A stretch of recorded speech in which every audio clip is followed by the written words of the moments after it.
This is Dr. Corey Maas, as you know, and welcome back to the Maas Clinic. If you're here for cosmetic injections, I just wanted to fill you in on a couple of new things and update you on a couple of our strategies so that you're familiar with them. Most of you have had Botox, Dysport or Xeomin before, or a cosmetic filler, but there are a few things that we'd like to make sure that you're aware of, that I personally would like to make sure you're aware of. First of all, we schedule the appointment with photographs so that we are always working off a baseline. And if you have a concern or a problem, I'm able to study your before pictures, and you can even send me a selfie afterward if there's some irregularity or the muscle's not quite perfect, and I can study that and compare them to those baseline photos and make sure I know exactly what's going on. So that's a part of our standardized photography. I'd really love it if everyone would come back at about 2 weeks and just a quick drop-by picture and get us with your fully animated sort of images, raising your brows, squinting down, smiling and squinting. Those are really helpful for me to measure our outcomes and to really make sure that you're getting the best possible result that I can achieve. But if you can't, I understand. We always take pictures on your arrival, and so we always plan that for your appointment, and thanks for being patient with us and getting those things. To me, a photograph is what an EKG is to a cardiologist. It's a baseline measure of where we are, and to measure success or failure, hopefully there's not many of those, I need to have those photographs in mind. Secondly, as a part of our standard operating procedure, and this is really always for people's comfort, we plan numbing. I use a specially compounded topical numbing cream that, when applied to the area, and our studies have shown this as well as many others, reduce the sting of the injection needle. I know it's very tiny, but it reduces it by 70% or more. In some patients that are really sensitive to, and probably this is a lot of fear factor too, but are really sensitive to needles, this makes an enormous difference. And it's very hard for me to tell who's going to be the sensitive patient and who's not. So we've added this as a standard part of the protocol, and the numbing cream, when applied, really meets or gets to its peak effectiveness after about 30 minutes. Usually we can treat people at 20 minutes and we're close to that 60 to 70% reduction in sting, but we plan then photographs, and then you come in and we'll get the numbing cream on as quickly as we can. You can certainly put makeup on right after it. We'll clean the area, put the numbing cream, and then you can reapply makeup. Now, in some patients, they don't want to have numbing cream, and that's totally fine because it is a small needle. But in our planning, we unless you specify in advance so that the staff knows, we're going to plan for you to get the standard operating procedure numbing cream and some time for that to work. And again, 20 minutes is usually the standard waiting time for Botox. It can be a little longer for fillers, especially around the lips, and we'll use occlusion because that's a little more sensitive of an area. So I appreciate your planning appropriately and understanding that we can really make a big difference if we do those things.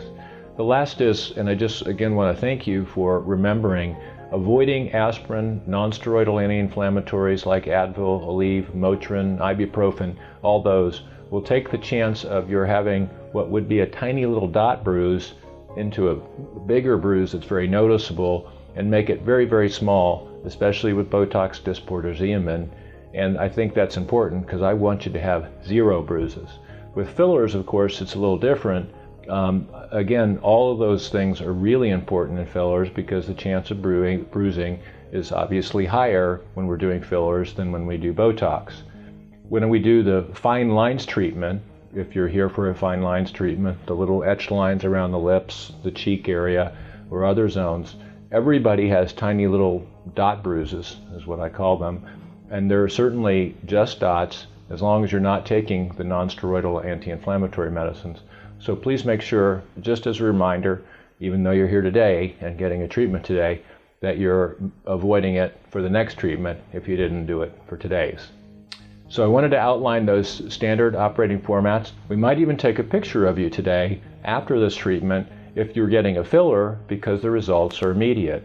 In areas in particular like the tear troughs, the lips, the cheeks, if we're doing volume, it's really important that we can grab that picture and not have to schedule a follow-up appointment for you because we can get the immediate result. And even post those on this system, the touch system that we use for our patient education portal, right away so you can see your own results and even put some comments in there for me to see them.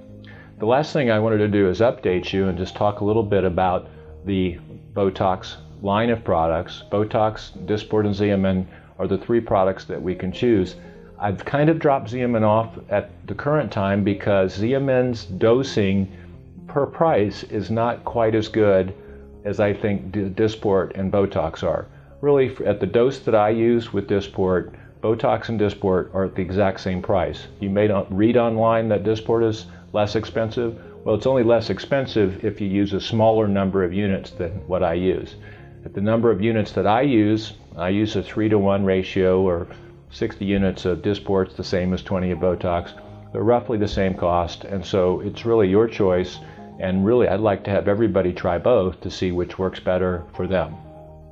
And lastly, just as an update on fillers, we do now have a new product called Juvederm Voluma, which has been designed and studied for use in facial volume enhancement. Historically, many of you may know, or maybe you haven't talked to me before about fillers, but I would use Radiesse, which was a small particulate, microparticulate product made of calcium hydroxylapatite, a big fancy term, but it's really your bone mineral, in tiny microscopic spheres, or even in some cases Sculptra. And now Voluma is really taken over. And the reasons for Voluma occupying, I think, center stage as it relates to volume replacement for the cheeks and mid-face and temple areas where we get age-related volume loss is that in the studies, Voluma showed a 2-year duration of effect in almost or over 2/3 of patients, which means it might even last 3 or 4 or 5 years in many patients. And that's a significant step up from even the stimulatory fillers like Radiesse or Sculptra.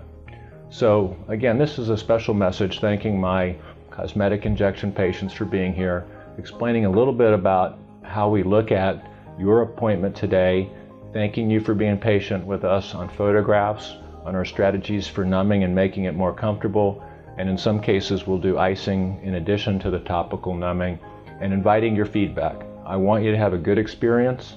I want you to have a perfect outcome, and if it's not perfect, I want you to call and let me know. Call my staff, we'll get you back. We'll make sure it's a better experience and a perfect outcome the next time. As always, it's a great pleasure to take care of you. I consider it a great honor that you trust me with your care and your appearance, and I will do my best to make sure you stay that way. This is Dr. Corey Maas on Looking Your Best.